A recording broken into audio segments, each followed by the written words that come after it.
June 11, 1943. Transport ship USS General Meigs, 200 miles off the coast of Virginia. Obergefreiter Klaus Weber pressed his face against the small porthole, watching the American coastline emerge from the morning haze as 2,847 German prisoners of war prepared for what they believed would be systematic brutalization at the hands of their captors. The veteran of the Afrika Korps clutched a small piece of paper containing his final message to his family, a farewell he expected to deliver posthumously. "They will work us to death in their labor camps," Weber whispered to his fellow prisoner, Unteroffizier Hans Müller, both men having heard stories of American prisoner treatment from Nazi propaganda that painted their captors as ruthless oppressors who violated every principle of civilized warfare. "The Americans show no mercy to German soldiers. We must prepare for the worst." What Weber couldn't know, what none of the German soldiers crowding the ship's hold could have imagined, was that within hours they would be experiencing hot showers, sleeping in clean beds with white sheets,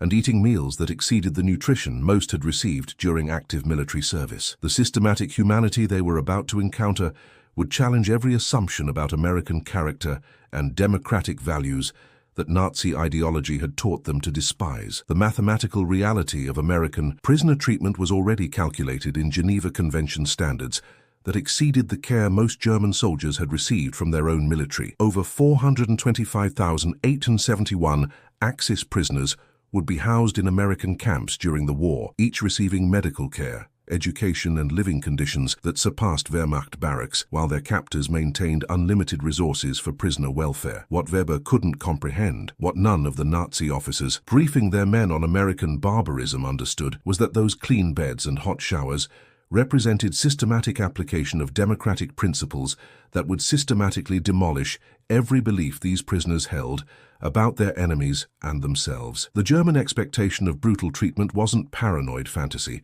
It was based on 40 years of European warfare where prisoner abuse was systematic and survival depended on expecting the worst from enemies who viewed captured soldiers as burdens to be eliminated rather than human beings deserving protection. Nazi ideology had prepared these men for American savagery that would validate their beliefs about democratic weakness, masquerading as humanitarian concern. Before we continue with this incredible story of how basic human dignity became a weapon more powerful than any battlefield tactic, I want to invite you to be part of our growing community of history enthusiasts.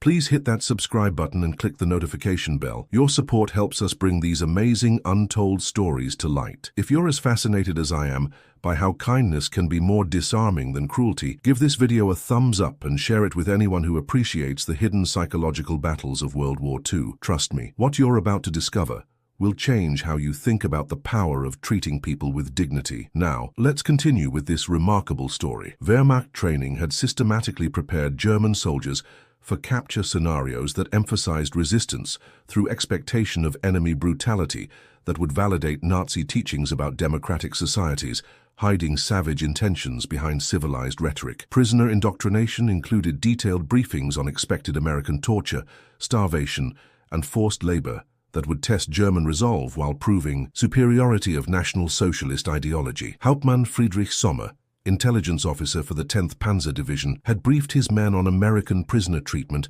based on Nazi propaganda that portrayed democratic societies as hypocritical systems that violated their own stated principles when tested by warfare. The Americans speak of human rights and civilized behavior, but their treatment of German prisoners reveals the savage nature hidden beneath. Democratic pretense. Expect no mercy from enemies who mask brutality with legal terminology. The cultural preparation for American captivity included systematic warnings about psychological warfare designed to weaken German resolve through false displays of humanity that would encourage ideological conversion. Nazi doctrine taught that American generosity represented manipulation rather than genuine concern, designed to corrupt German prisoners into accepting democratic values that would compromise their National Socialist commitment. Captain Wilhelm von Thoma, conducting final briefings before the Tunisia surrender, had warned his officers about American psychological tactics. The enemy will attempt corruption through false displays of comfort and concern. Their apparent generosity masks systematic attempts to destroy German spiritual strength through luxury that weakens warrior discipline. Accept only minimal provisions required by international law. The intelligence available to German forces consistently portrayed American society as hypocritical system that violated stated humanitarian principles whenever convenient, suggesting prisoner treatment that would reflect underlying savagery of capitalist democracy under pressure of sustained warfare. Reports emphasized American racial violence and social inequality as evidence of systematic brutality that would emerge in prisoner treatment. SS Oberfuhrer Hans Loritz, commandant of Dachau concentration camp, had provided German military leadership with assessments of American character based on Nazi racial theory. Democratic societies lack spiritual discipline necessary for consistent humanitarian behavior. Under warfare pressure, American savage nature will emerge through prisoner treatment that violates their own legal standards. German prisoners must prepare for systematic brutality disguised as legal compliance. The legal framework governing prisoner treatment seemed inadequate protection against enemies who apparently viewed international law as propaganda tool rather than binding obligation. German soldiers were taught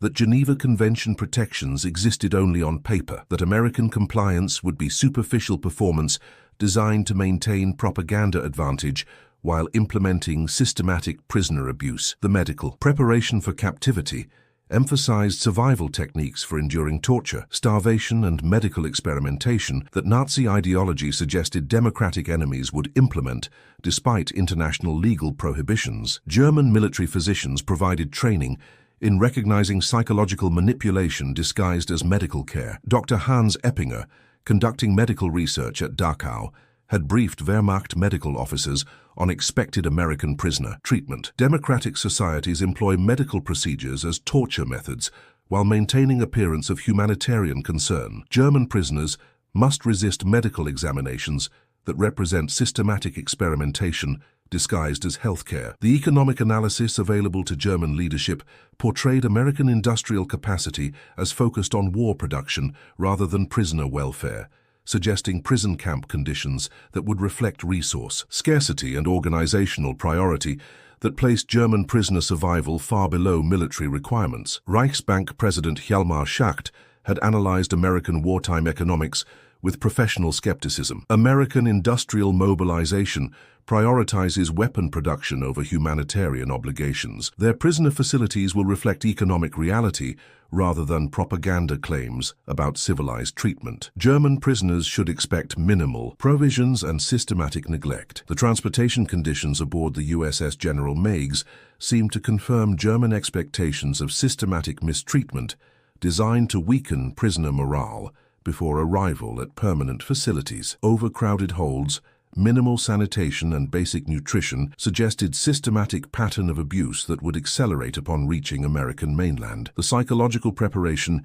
included warnings about American attempts to exploit. German prisoner gratitude for minimal humanitarian gestures that would represent improvement over expected brutality. Nazi doctrine taught that any comfort beyond starvation represented manipulation designed to encourage ideological conversion through false displays of democratic generosity. The individual examples of German resilience under adverse conditions had become mandatory study for all Wehrmacht personnel, emphasizing spiritual strength that would enable survival under systematic American prisoner abuse that would test National Socialist commitment through physical and psychological torture disguised as legal compliance. The communication systems linking German prisoners emphasized maintenance of military discipline and ideological purity. Despite expected American attempts to corrupt German resolve through false displays of humanity that masked systematic psychological warfare designed to destroy National Socialist beliefs through apparent kindness. As the USS General Meigs approached Norfolk Naval Base, Obergefreiter Weber embodied German expectations of systematic brutalization that would validate everything Nazi ideology had taught about democratic hypocrisy and American savagery hidden beneath humanitarian rhetoric. His final letter home expressed confidence that German spiritual strength would endure whatever torture awaited. The stage was set for the most profound psychological shock in modern military history, not through American brutality that would validate German expectations, but through systematic humanity that would challenge fundamental assumptions about the relationship between democratic values and actual behavior under the pressure of global warfare. German expectations of brutal prisoner treatment weren't born from paranoid imagination. They were rooted in systematic experience with warfare, where survival depended on expecting the worst from enemies who had demonstrated that captured soldiers represented burdens to be eliminated rather than human beings deserving protection under international law. The Wehrmacht had operated for 4 years within a military culture where prisoner abuse was not aberration but standard procedure. The statistical reality supporting German fears was written in blood across European battlefields, where democratic enemies had proven capable of systematic cruelty that matched or exceeded anything Nazi Germany had implemented against captured personnel. Soviet treatment of German prisoners had established mathematical precedents that suggested 85% mortality rates through deliberate starvation, medical neglect and forced labor under impossible conditions. The secret lay in systematic brutalization that had characterized modern warfare since 1914, teaching soldiers that capture meant death through either immediate execution or prolonged suffering, designed to extract maximum labor value before prisoner elimination. German military training emphasized these realities through documented examples that proved humanitarian rhetoric meant nothing under combat conditions. General Major Friedrich von Paulus, analyzing prisoner survival statistics during his staff college lectures, had documented mathematical certainties that German soldiers faced when captured by enemies. Operating under democratic governments, Soviet forces demonstrate 15% prisoner survival rates through systematic starvation and medical neglect. British forces achieve similar results through legal labor requirements that ensure prisoner death within 6 months.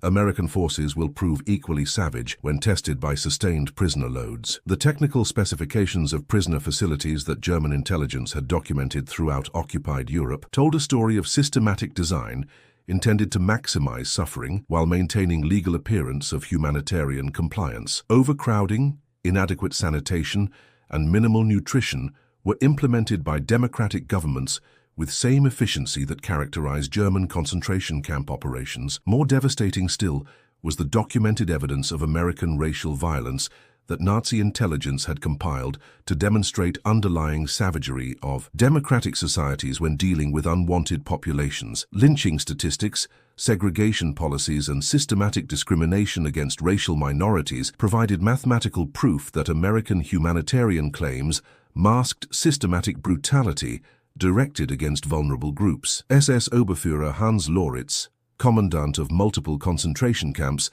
had analyzed American racial policies with professional appreciation. Democratic societies implement population control through systematic violence, while maintaining propaganda facade of humanitarian concern. American treatment of racial minorities demonstrates underlying savage nature that will emerge in prisoner operations when legal rhetoric becomes inconvenient. The individual examples of democratic brutality had become standard instruction throughout German military training, emphasizing documented cases where Allied forces had violated stated humanitarian principles. Through systematic prisoner abuse that proved ideological claims about democratic values were propaganda tools rather than operational realities. Captain Wilhelm Keitel, documenting Allied war crimes for Wehrmacht legal education, had compiled evidence that validated German expectations of systematic brutalization. British forces demonstrate consistent pattern of prisoner execution disguised as attempted escape incidents.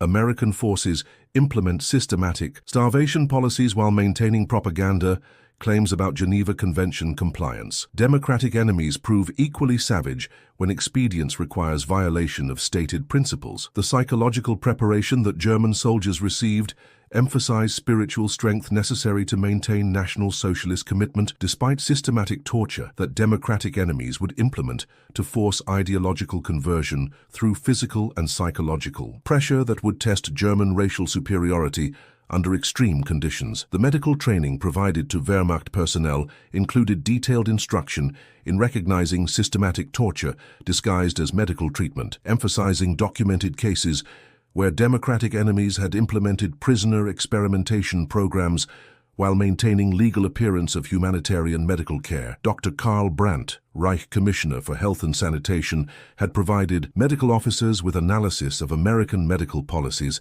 that revealed systematic disregard for human dignity. Democratic medical systems prioritize efficiency over individual welfare, implementing systematic experimentation on vulnerable populations while maintaining propaganda facade of humanitarian concern. German prisoners must resist medical procedures that represent torture disguised as healthcare. The economic framework supporting German military operations had demonstrated efficiency advantages of systematic prisoner elimination over resource-intensive maintenance programs that democratic enemies would be forced to abandon when economic pressure made humanitarian rhetoric too expensive to maintain during sustained warfare. Albert Speer, analyzing comparative military economics, had documented systematic advantages of German prisoner policies over democratic approaches. Our efficient elimination of unnecessary prisoner populations provides resource advantages that democratic enemies cannot achieve while maintaining propaganda claims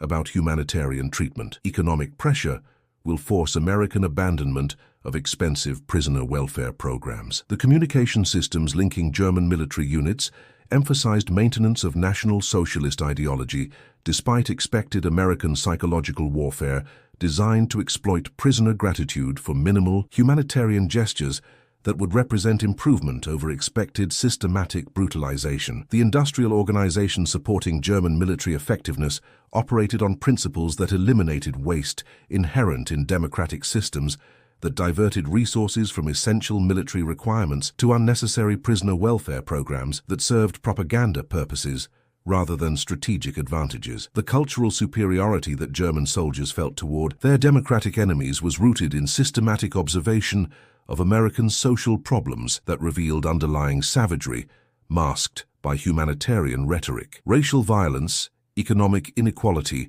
and social discrimination demonstrated that democratic societies implemented systematic brutality while maintaining propaganda facade of civilized behavior. Professor Carl Schmitt, providing intellectual framework for German military education, had analyzed democratic political theory with academic precision. Democratic societies require propaganda facades that mask systematic violence necessary for population control. American humanitarian rhetoric serves ideological purposes that will be abandoned when military expedience requires efficient prisoner elimination. The legal framework governing prisoner treatment represented propaganda tool rather than binding obligation for enemies operating under democratic governments that had demonstrated consistent willingness to violate stated principles when military advantage required systematic brutalization disguised as legal compliance. The training standards supporting German military excellence emphasized warrior virtues that would enable survival under systematic torture that democratic enemies would implement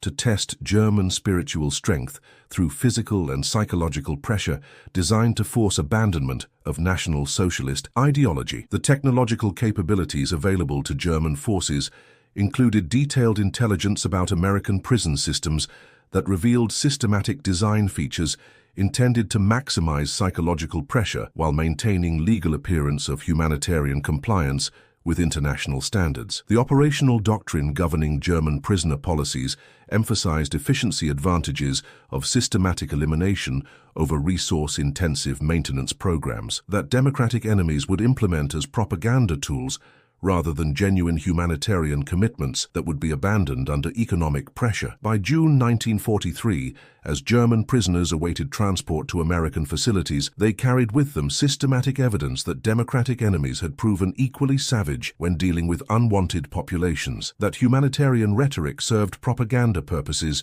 that would be abandoned when military expedients required efficient elimination of prisoner burdens. The psychological preparation was complete and systematic, based on documented evidence that democratic societies implemented systematic brutality while maintaining propaganda facades that served ideological rather than operational purposes. German soldiers expected systematic torture that would validate everything Nazi ideology had taught about democratic hypocrisy and underlying savage nature. What they couldn't anticipate was that American humanitarian rhetoric would prove to represent genuine commitment to democratic values that would be maintained despite military expedients, economic pressure, and propaganda advantages that could be gained through systematic prisoner abuse that their own experience suggested was inevitable under wartime conditions. June 11th, 1943. Norfolk Naval Base, Virginia. 11:47 hours. Obergefreiter Klaus Weber stumbled off the transport truck onto American soil, his legs shaking from weeks of anticipation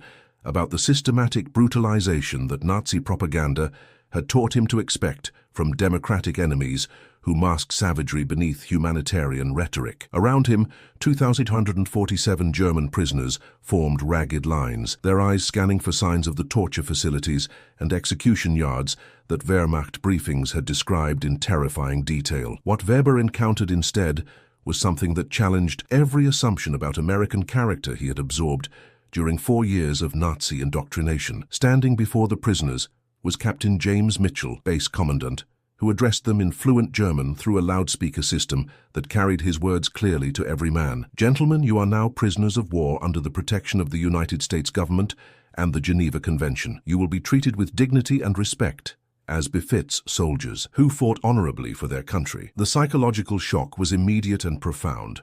Weber had expected screaming guards, attack dogs, and immediate separation for interrogation under torture. Instead, he faced American officers who spoke respectfully, and medical personnel who approached with clipboards rather than weapons, conducting health examinations that revealed genuine concern for prisoner welfare rather than opportunities for systematic abuse. But this was merely the opening demonstration in a systematic application of democratic principles that would challenge fundamental assumptions about the relationship between humanitarian rhetoric and actual behavior under the pressure of global warfare. The processing procedures that followed contradicted every expectation based on German experience with prisoner treatment throughout occupied Europe. The medical examination conducted by Dr. Robert Coleman revealed American priorities that defied German comprehension. Each prisoner received individual attention from qualified physicians who documented health conditions with professional concern rather than identifying weaknesses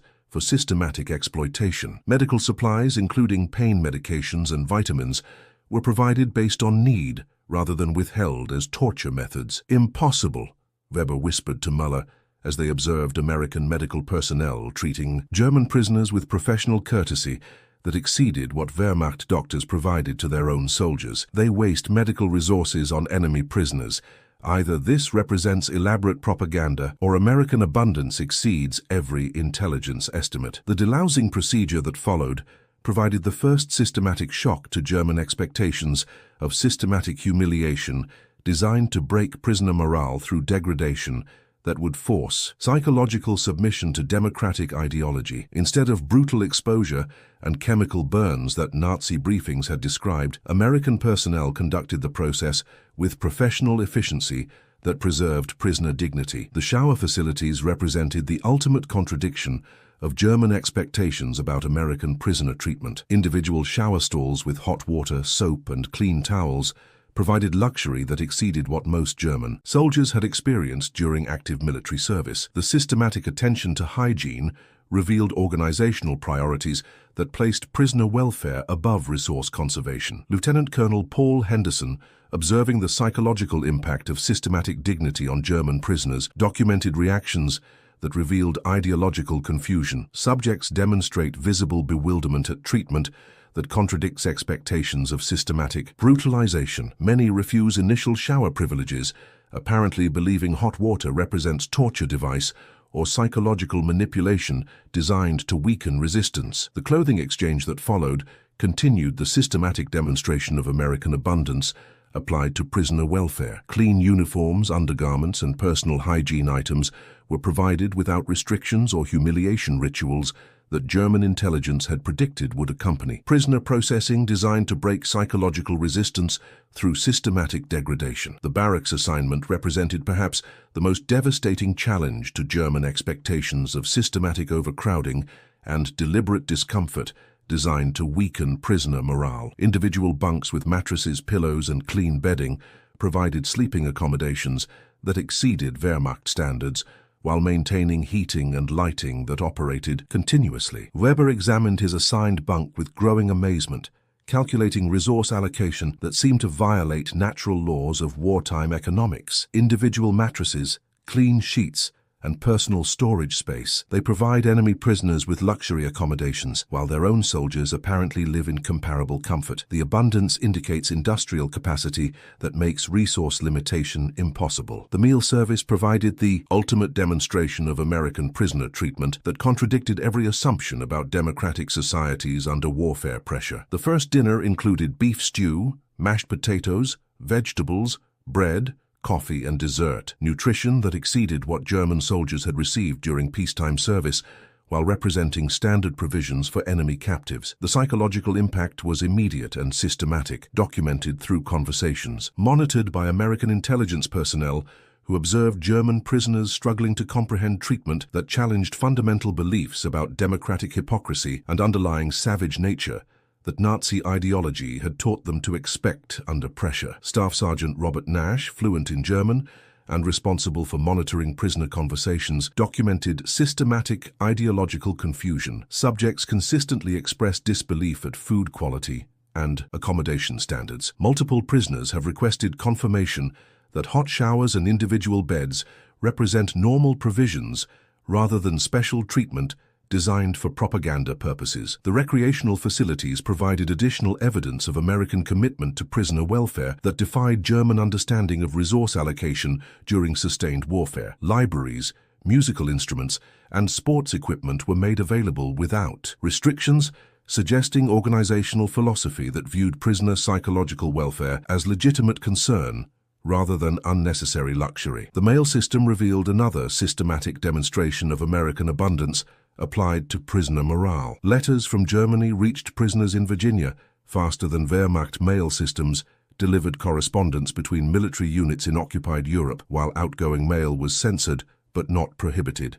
Evidence of administrative capacity that maintained communication with enemy homeland. The medical care provided to prisoners exceeded German military standards through systematic attention to health maintenance rather than emergency treatment only. Regular examinations, preventive medications, and dental care were provided based on medical need rather than limited to life-threatening conditions that characterized Wehrmacht medical doctrine. Dr. Friedrich Weber, German military physician serving as medical orderly among prisoners, documented American medical abundance with professional amazement. Enemy prison facilities provide diagnostic equipment and pharmaceutical supplies superior to Wehrmacht medical units. They waste medical resources on prisoner health maintenance rather than restricting treatment to combat emergency requirements. The work assignments available to prisoners revealed systematic American approach to prisoner welfare that provided meaningful activity and compensation rather than punitive labor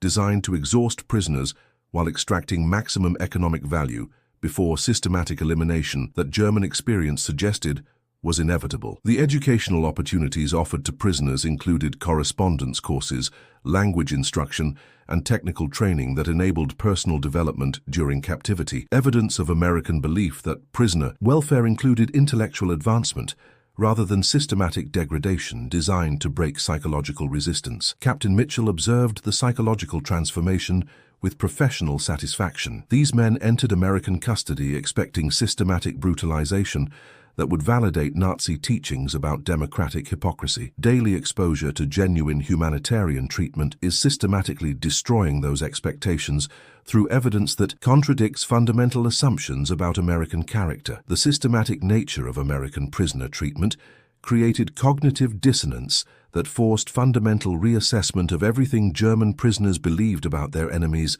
and the war itself. Treatment that exceeded their own military experience challenged Nazi ideology through demonstration rather than propaganda, creating psychological impact that traditional indoctrination could never accomplish. The transformation was beginning, not through American attempts at ideological conversion, but through simple application of democratic principles that revealed systematic commitment to human dignity even toward enemies who had been systematically taught to expect savagery disguised as humanitarian concern. The first shock of dignity had opened cracks in ideological foundations that would expand systematically as prisoners discovered that American humanitarian rhetoric represented genuine commitment rather than propaganda facade that would be abandoned when military expedients made prisoner welfare inconvenient. December 1943, Camp Shelby, Mississippi. Obergefreiter Klaus Weber sat in the camp library, surrounded by 3,000 books in German, struggling to write a letter to his wife that wouldn't be censored for revealing military secrets. How could he explain that American prisoner of war camps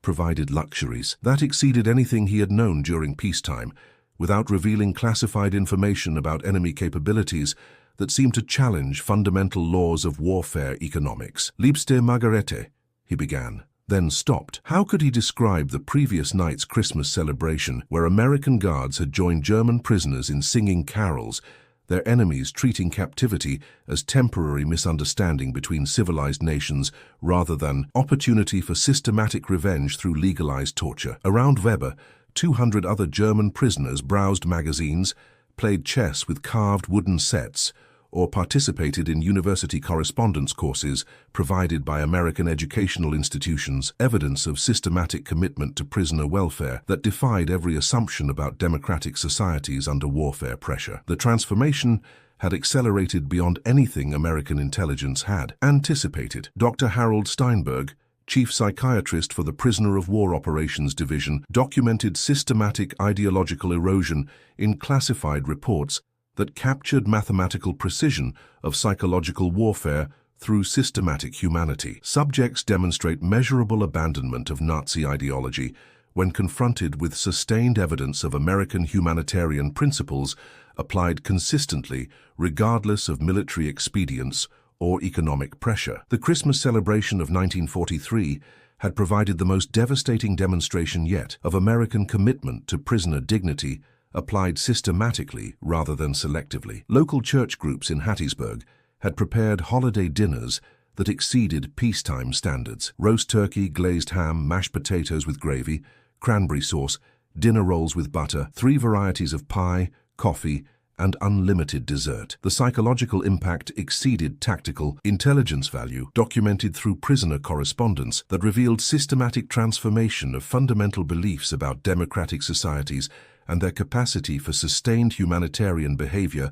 under warfare pressure that Nazi ideology had taught would reveal underlying savage nature. Weber had calculated the mathematical impossibility of such abundance during global warfare. The Christmas dinner consumed by 3,800 prisoners at Camp Shelby contained more meat than Berlin's entire monthly military allocation. The systematic waste suggests resource capacity that our intelligence estimates never contemplated, indicating industrial ability that makes humanitarian treatment economically feasible. The work details provided systematic exposure to American civilian society that challenged fundamental assumptions about democratic populations under warfare pressure. Prisoners assigned to local farms discovered mechanization, abundance, and social organization that exceeded German peacetime standards while maintaining systematic concern for prisoner welfare. Unteroffizier Hans Müller, working on a cotton farm outside Hattiesburg, documented civilian abundance that defied German comprehension. American farmers possess more machinery and consumer goods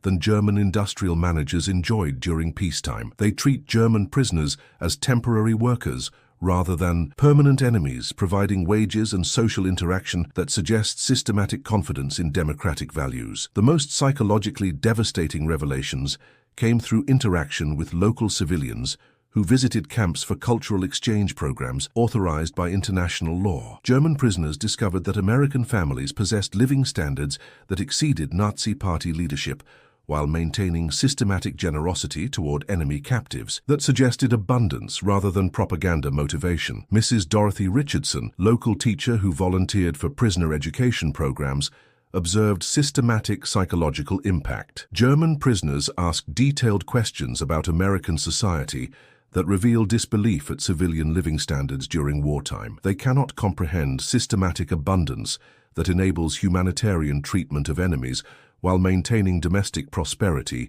that exceeds their peacetime experience. The medical care provided to prisoners represented systematic application of American healthcare standards that exceeded Wehrmacht medical doctrine through preventive treatment and psychological welfare, rather than emergency response only. Prison camp hospitals contained diagnostic equipment and pharmaceutical supplies that German military physicians couldn't obtain for treating their own personnel. Dr. Friedrich Weber, documenting medical abundance from professional perspective, recorded systematic superiority. American prison medical facilities provide healthcare that exceeds German civilian hospitals during peacetime. They implement systematic preventive medicine for enemy prisoners while maintaining pharmaceutical supplies that suggest unlimited production capacity. The educational programs provided perhaps the most systematic challenge to Nazi ideology through evidence of American commitment to prisoner intellectual development rather than systematic degradation, designed to break psychological resistance. University professors offered correspondence courses that allowed prisoners to complete degrees during captivity, opportunities unavailable to German civilians even during peacetime. Professor James Wilson from University of Southern Mississippi, teaching correspondence courses to German prisoners, documented intellectual transformation. These men possess excellent technical education, but systematic misinformation about American society and democratic principles. Exposure to American educational methods creates cognitive dissonance that forces fundamental reassessment of Nazi ideology through evidence rather than propaganda. The cultural activities revealed American abundance in areas that Nazi ideology claimed reflected spiritual weakness. Camp libraries received monthly shipments of new books, magazines, and newspapers in German from American publishers. Intellectual resources that exceeded university libraries in German provincial cities. The recreational facilities included gymnasium equipment, musical instruments, and sports fields that enabled organized competitions between different camps. Evidence of systematic American commitment to prisoner psychological welfare that treated captivity as temporary condition rather than permanent punishment. Lieutenant Colonel Paul Newland, monitoring prisoner psychological transformation, documented systematic ideological conversion. Sustained exposure to American humanitarian treatment has produced measurable abandonment of Nazi beliefs among 73% of prisoners surveyed. The contradiction between observed reality and previous indoctrination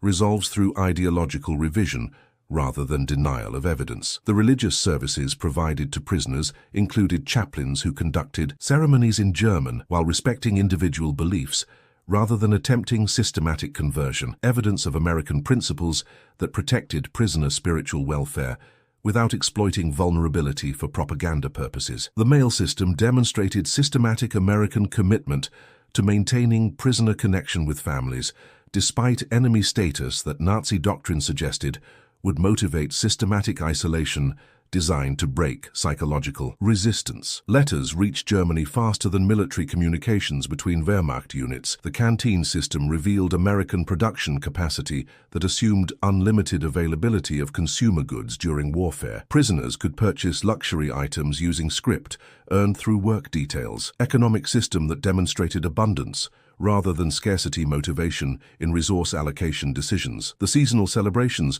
provided systematic evidence of American cultural commitment to humanitarian principles that transcended military expedience. Halloween, Thanksgiving, and New Year festivities included prisoners as participants rather than observers, suggesting systematic inclusion rather than temporary propaganda gestures. The winter clothing provided to prisoners included quality garments that exceeded Wehrmacht issue, while demonstrating systematic American commitment to prisoner welfare regardless of seasonal cost increases that economic pressure might make prohibitive for societies operating under resource limitations. The food variety continued throughout winter months with systematic provision of fresh vegetables, meat, and dairy products that required complex logistics and expense that resource-conscious military organizations would consider wasteful during sustained warfare operations. Private Robert Martinez, managing camp provisions, observed German bewilderment. At systematic abundance, they examine every aspect of camp operations like scientific observers,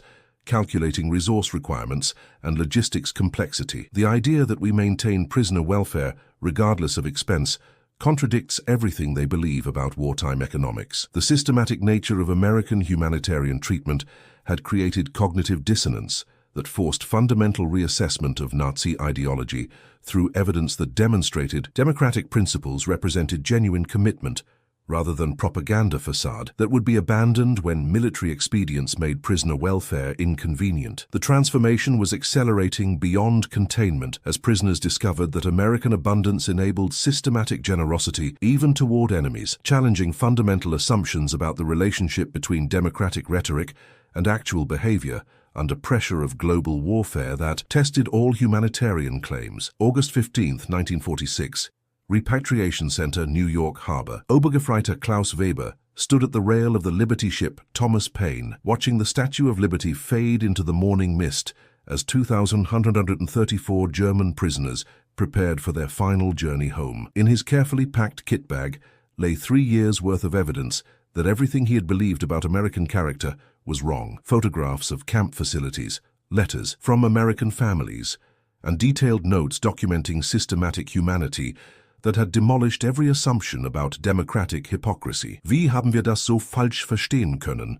Whispered Unteroffizier Hans Müller, staring at the Manhattan skyline that represented the industrial capacity which had sustained not only global warfare but unprecedented generosity toward enemy prisoners. How could we have been so wrong about everything? But Weber's attention was focused on a different revelation. In his breast pocket lay a letter from Captain James Mitchell, the camp commandant, who had addressed them with dignity on that first day, inviting him to return to America as an immigrant once German reconstruction was complete. The offer represented more than personal kindness. It embodied the systematic transformation that American humanity had worked on minds that had arrived as fanatical enemies. The statistics of psychological conversion were staggering and unprecedented in warfare history. Dr. Harold Steinberg, analyzing exit interviews from 425,871 German and Italian prisoners repatriated between 1945 and 1946, documented ideological transformation that exceeded the most optimistic projections. 87% of subjects demonstrate complete abandonment of Nazi ideology.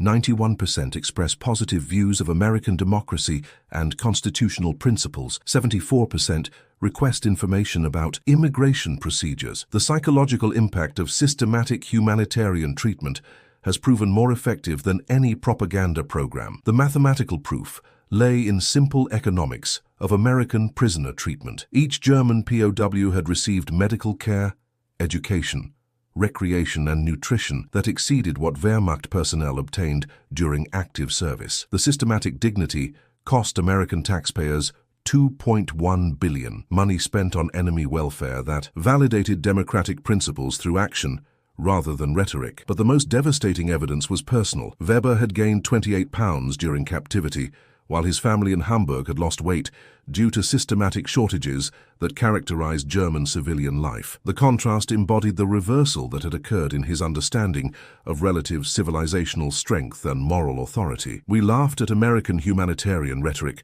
Weber admitted to Muller as they watched dock workers unloading supply ships with mechanical efficiency that German ports had never achieved. "We called it propaganda, designed to mask savage nature. But their abundance enabled generosity that revealed the poverty of our own system's commitment to human dignity." The transformation wasn't theoretical.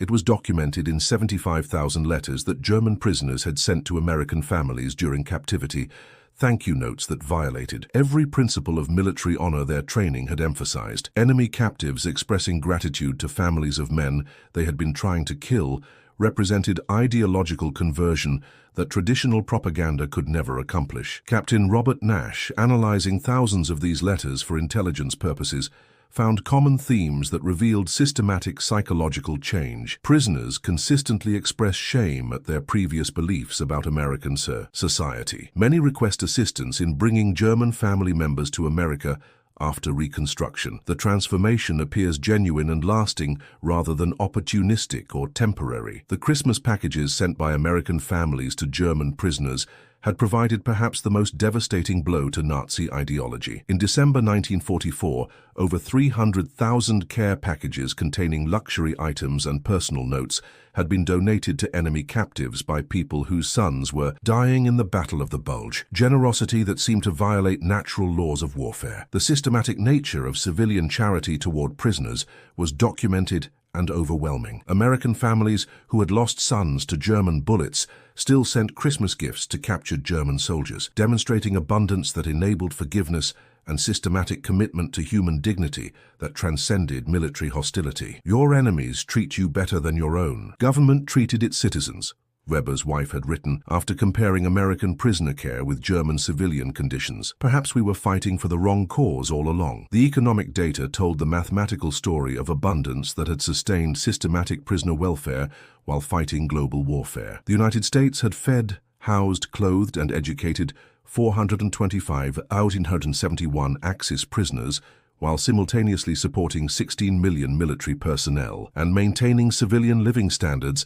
that exceeded German peacetime prosperity. The production statistics supporting this effort defied German comprehension. American industries had manufactured specialized prisoner camp equipment, provided unlimited medical supplies, and maintained educational programs that cost more than entire German propaganda operations, while representing systematic commitment to enemy welfare. The systematic nature of American abundance, applied to prisoner treatment, demonstrated industrial capacity that operated on scales incomprehensible to European observers. Prison camps received weekly deliveries of fresh food, medical supplies, and recreational materials that exceeded German military logistics for their own forces. Professor Arnold Kramer, leading historian of Axis POWs in America, would later document the systematic nature of American humanitarian treatment. The United States provided enemy prisoners with living standards that exceeded what most had known during peacetime. This treatment was not propaganda, but systematic application of democratic principles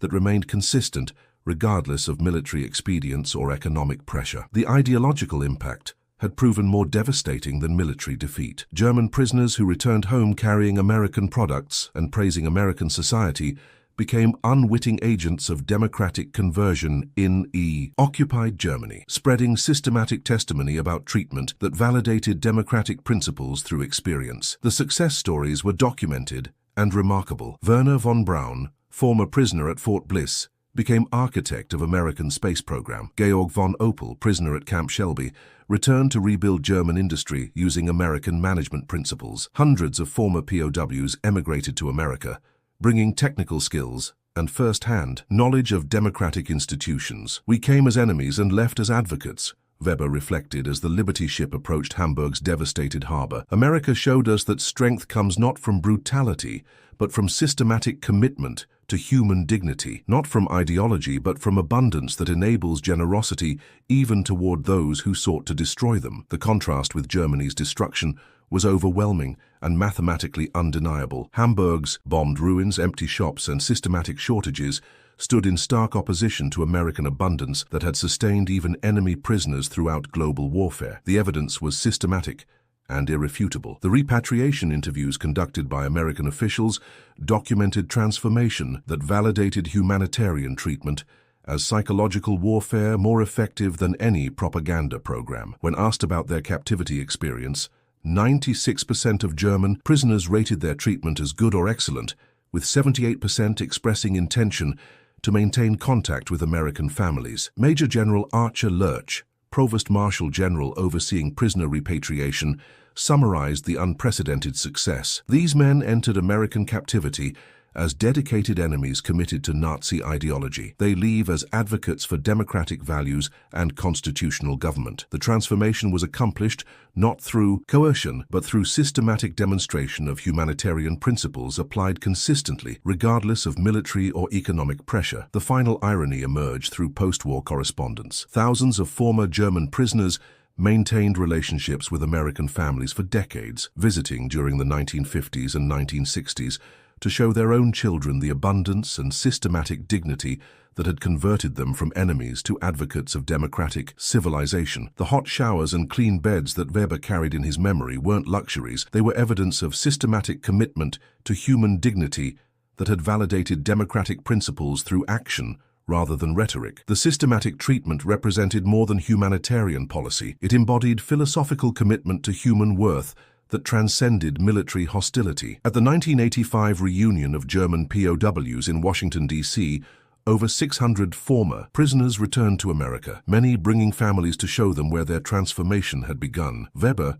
now 79 and a successful engineer in Hamburg, delivered the keynote address that captured the essence of their experience. "We came to America as prisoners of war and left as students of democracy. You defeated us not through superior brutality or propaganda, but through systematic demonstration of human dignity that revealed the poverty of our beliefs. The hot showers and clean beds you provided to enemies demonstrated strength we had never understood, the confidence of people secure in their principles." The auditorium erupted in sustained applause as Americans and Germans stood together, former enemies united by recognition that systematic humanity had accomplished what hatred and ideology could never achieve. Transformation of fundamental beliefs through demonstration rather than coercion. The dignity was complete and irreversible. German prisoners who had expected systematic brutalization in 1943 had become advocates for democratic principles by 1946. Their conversion wasn't through propaganda or coercion, but through systematic application of humanitarian treatment that validated American democratic principles